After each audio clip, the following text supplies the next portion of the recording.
Mr. Speaker, I rise again today to advocate for an end to the redistricting war that has been cascading across the country.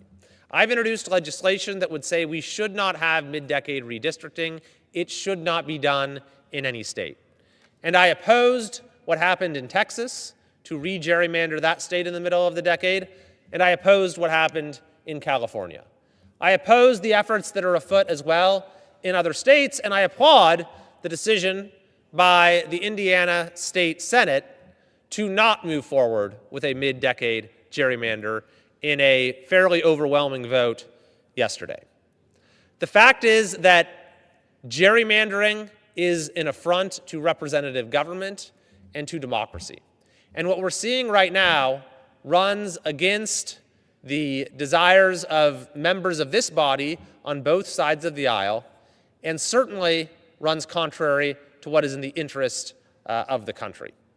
Now, I have called upon the leadership in the House for months to bring this bill to the floor or to otherwise reach an armistice in this redistricting war.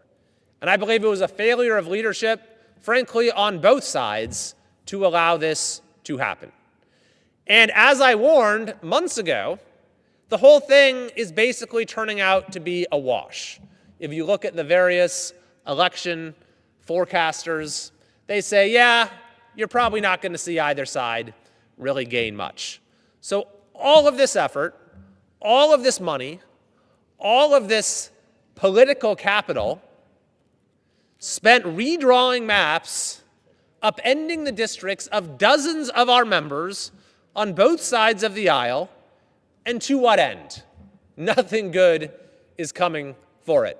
Maybe if the Speaker, and I cannot let the minority leader off the hook either because he's been actively involved in these efforts, had been more focused on, let's say, healthcare policy than trying to redraw district maps, we wouldn't be in a position where we're now 3 weeks away from Americans seeing a massive increase in healthcare costs.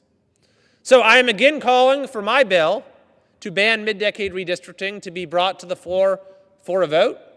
And I'm also working on legislation to end gerrymandering in this country once and for all by assuring that every state has an independent commission, much like the one that we had in California until recently.